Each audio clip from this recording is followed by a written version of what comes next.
quite the opposite. They co-opt leadership. It's a co-opting. It's much more similar to the Mexican PRI idea, which we find to be perhaps very dangerous to the increasing of the region of Brazil. And they have a candidate who's very strong and is fighting with us for second place.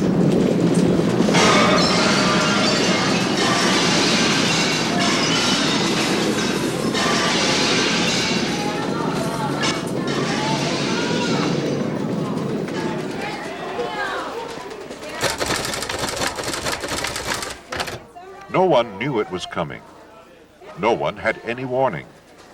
An earthquake this big will hit Hawaii. If it happened today, would you be ready? But the same forces that created this natural beauty can cause problems for modern society.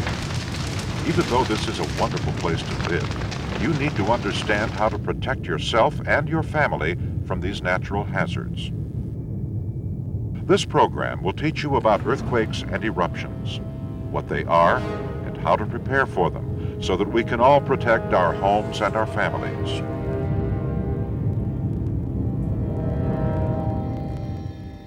You, the residents of Hawaii, have got to realize that civil defense resources are very limited, and even if we had all the resources available, many of these events, such as earthquakes, will happen without any warnings.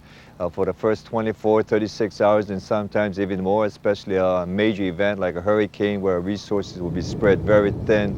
People have got to care for themselves. Got to realize that as best as possible, we will try to respond, but for supplies, especially of food, clothing, sheltering, for the first 24 hours, if you expect no help at all, that would be the best way to prepare yourself. Every year, there are thousands of small earthquakes on the Big Island. Some are strong enough to be felt, and a few cause minor or moderate damage. In a way, all earthquakes on the Big Island are related to volcanic processes. There are two main families of earthquakes that occur here.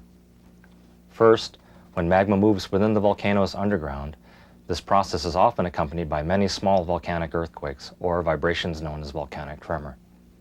Second, and more importantly, because these include the larger, potentially damaging events, tectonic earthquakes occur in Hawaii because the island is continually growing and the volcanic flanks are continually spreading. Above ground, the island grows as lava piles up on the surface. Underground, the island grows and spreads by the intrusion of magma into many cracks within the volcanic edifice. The forces related to these processes are constantly changing. Occasionally, the interactions of these forces generate sudden movements within zones of weakness or faults. At times, this can result in very large earthquakes. Two of the Earth's largest historic earthquakes have occurred on the island of Hawaii, in 1868 and in 1975. What kinds of damage did these quakes cause? In 1868, a series of large earthquakes beneath Kau culminated in a quake estimated at magnitude 8. Damage extended across the island, and 79 people were killed, some from the associated mudflow and tsunami. In 1975, an earthquake under Kalapana had a magnitude of 7.2. The coast subsided 11 feet, resulting in a tsunami that took the lives of 2 campers in Hawaii Volcanoes National Park. At 10 o'clock at night, the first earthquake occurred, and it was a pretty strong earthquake, a long rolling type of earthquake, not the short, quick jolt type. About 4 hours later, second earthquake occurred that was worse than the first one, but basically the same type of earthquake, and it was so strong that it was difficult, if not impossible, to stand up. And remember, it's not a question of if, but when another large earthquake will occur again. Earthquakes of magnitude 6 occur much more frequently than the big ones. And depending on the type of earthquake and its location, some of these may cause tremendous damage. These are the type of earthquakes that we need to protect ourselves against because they can cause damage to your house, to its contents, and to your family. There is nothing you can do to stop an earthquake from happening. There is no way to tell in advance when one will strike. However, you can do certain things now so that you will always be prepared for a big earthquake. In a large earthquake, no matter how strong your house is, the earthquake waves are going to travel up through the house and shake things around inside your home. I will never forget the 1983 earthquake on the island of Hawaii. It happened early in the morning when you're sleepy. I never expected to be in an earthquake. You just read about it happening to other people. For a while, you couldn't even get out of the bed. It was tipped to the side so much. Finally, we tried to get out of the house, but cupboard doors and drawers had gone open, and books and glasses and dishes and plates were lying all over the place. We cut our feet trying to get to the door to get out. I have two other friends who were even more scared. One of them went out to take her morning walk. She got a Kleenex out of the car, got as far as the street. The earthquake knocked her down. She turned around and saw the upstairs of her house collapse on top of the car where she had been standing.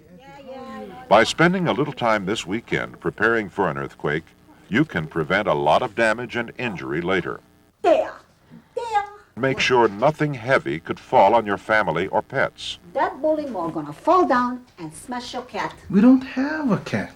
Makes no difference. Look at that shelf. Nice, yeah? We just got that at the Salvation Army.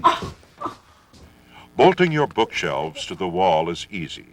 You take L-shaped brackets, attach one end of the bookshelf and another end to a stud in the wall. This will prevent the shelf from falling over in an earthquake. You can secure breakable display items like china by placing some kind of adhesive underneath them. To keep dishes from sliding off the shelf, you can build a lip. A simple child-proof latch on cabinet doors will prevent the contents from being thrown out. If you have a gas water heater, you should brace it up so it can't fall over in an earthquake. If it falls, the gas line could rupture, which would expose all the gas to the pilot light, resulting in an explosion and fire.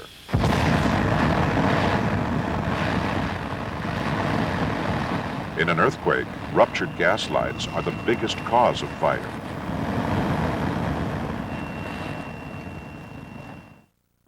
All you need to brace up a gas water heater are these simple materials: some screws, some bolts, and some plumber's metal tape.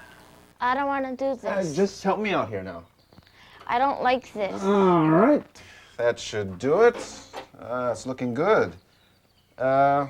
Maybe I should tighten it a little. Yeah. I don't understand. This is called being prepared. When she comes, well, we'll be ready for her. Otherwise, all hell's gonna break loose. I just want to be on the safe side. Okay? You don't need to act this way. You're ashamed of me for being afraid. Is that it? Yeah. You're right. I admit it. I'm afraid of Auntie Lita.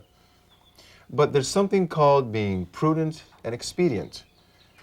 Namely, acting like a mongoose when you have to. This is one of those times. Okay? Where are you? Oh, there you are. I've been walking around all over the place looking for you. Oh, good. Now see, the water heater not gonna fall over and rupture the gas tank. Now, I want you to do the same thing with that propane cylinder over there, okay? Simple, huh? See, 20 minutes work and your home is safe and you are safe. What you staring at? Always be prepared, Auntie.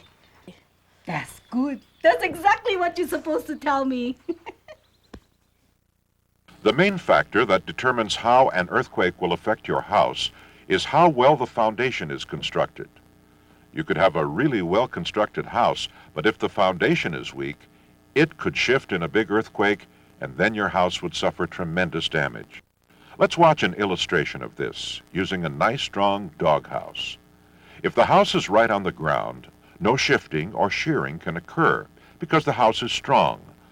But if you put the house up on posts, the house is still just as strong, but all of a sudden, you've got a big, heavy house being held up by tall, skinny posts, and your doghouse is suddenly vulnerable to a big earthquake.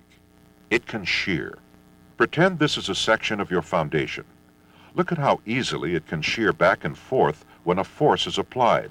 But once you nail on some plywood, you can't shear it anymore. In the same way, you can prevent your post and pier foundation from shearing in an earthquake if you reinforce it properly with plywood. We'll show you how. Formerly, smaller buildings in the county of Hawaii were allowed to be built on a post and pier foundation, which was a very isolated piers with very little connection to the ground. These did not do well in earthquake conditions. They frequently would either walk off their piers or they would collapse.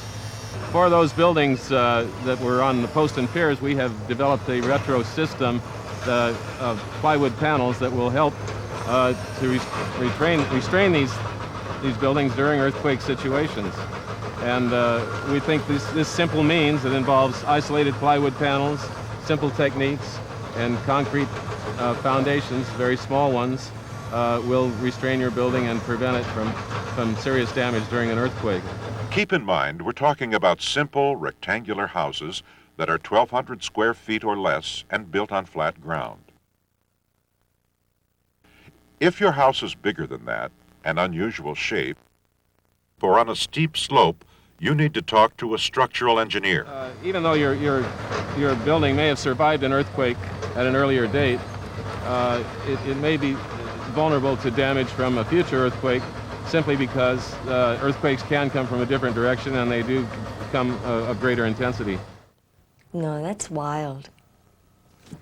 Totally off the deep end. Hey, thanks for warning us, huh? Yeah, bye-bye. What's up? Lita. Oh no. Stay calm. Let's pack some clothes. We'll go to the airport. We can hole up in Montana. We'll be safe there. She's making the rounds of the whole family again. This time she wants everyone to retrofit their houses with shear walls. Shear walls? How does she even know what shear walls are? Some television program she saw. She's convinced the big earthquake is coming. Okay. We need to do some quick thinking here. When is she coming? I don't know. Let's beat her to the punch. I'm a carpenter, right? Right. We'll pull a fast one on Auntie Lita this time. You've got that look in your eye again. The materials you need are simple. Some 2x4s, half-inch treated plywood, nails, anchor bolts, rebar, and concrete. To install shear walls, the first step is to build some forms on the ends and sides of your house, 6 sections total. For each form, you want to dig a hole 12 inches deep, or less if you happen to hit solid rock. Each form will run between 2 piers, and you'll fill the forms with concrete. A pier is 16 inches wide, but your new concrete only has to be about 12 inches wide if you locate it carefully. You need to build 1 form on each end of your house and 2 forms on each side of your house, so you end up with 6 sections. The 2 end sections are about 8 feet long. The 4 side sections are at least 6 feet long. Several neighbors retrofit at once. You can get together and order a truckload of concrete to share. Once your concrete footing is in place, the next step is to cut up some 2x4s to make a framework for your shear wall. One piece of 2x4 is the sill, and it attaches to the anchor bolts, so drill holes in that piece where the bolts go.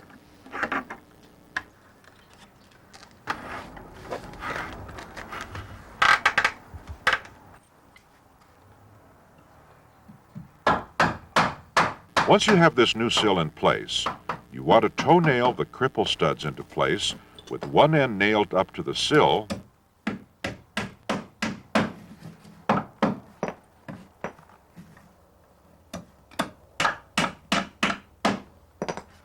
and one end to the girder. You set the studs 24 inches on center. The next step is to cut a sheet of plywood to the right size.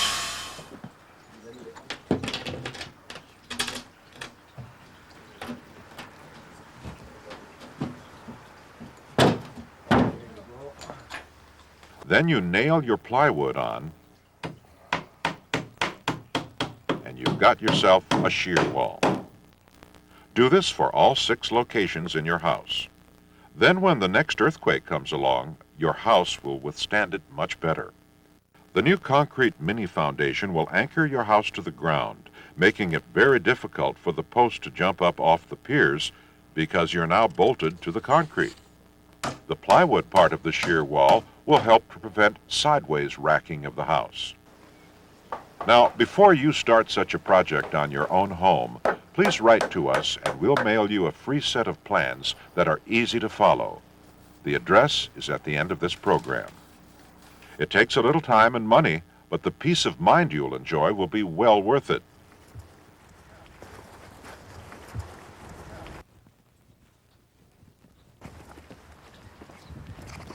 What you guys doing out here in the rain?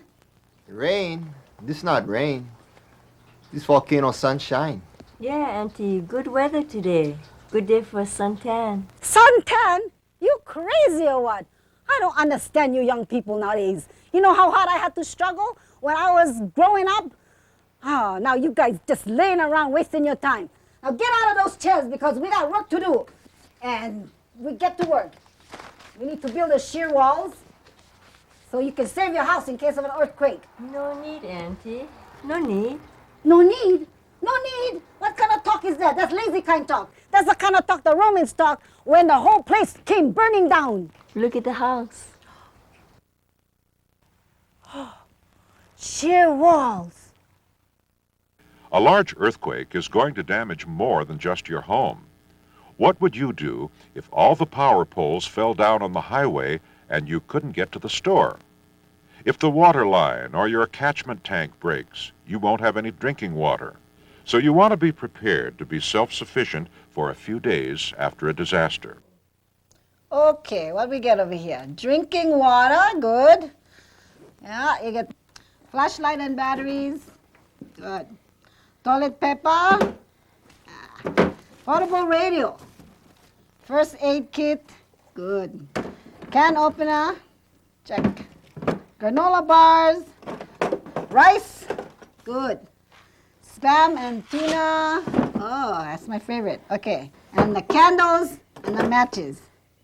Okay, all right. Now don't forget to make your own and rotate everything so nothing gets old, okay? Auntie, what do you mean make our own? What is this? This is mine. You don't expect me to do everything for you. Now put this in the car, now. Here's the most important way to prepare for earthquakes. Talk to your family about earthquakes and make sure they know what to do during an earthquake and after one. Okay, now, I want you all to pretend that you're doing something like watching a TV. That's all you guys ever do anyway, is watch the TV. So, go sit wherever you guys sit when you're watching the TV. I like to lie down on the floor. Well, then do it.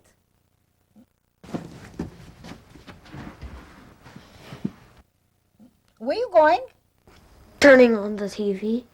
No, we just pretending. Now, sit down or whatever. What you guys doing? Auntie, do we have to do this? This is weird. Just watch the TV. Okay, now, when I bang this pot, that means this is the earthquake. Okay, you ready? Just as I thought. The TV has fried your brains. This house could have fallen down, and you would have thought there was just static on the TV. Now let's do it again. I want you two kids to hide under the table. And Yvonne and Richard, I want you to run underneath the doorway. Okay? And whatever you do, don't stand by the windows because the glass is going to break and you could get cut. Auntie, why not just say earthquake? We've got the idea. We don't need a heart attack. You are going to get a heart attack when the big one comes. That's the point. Now let's do this.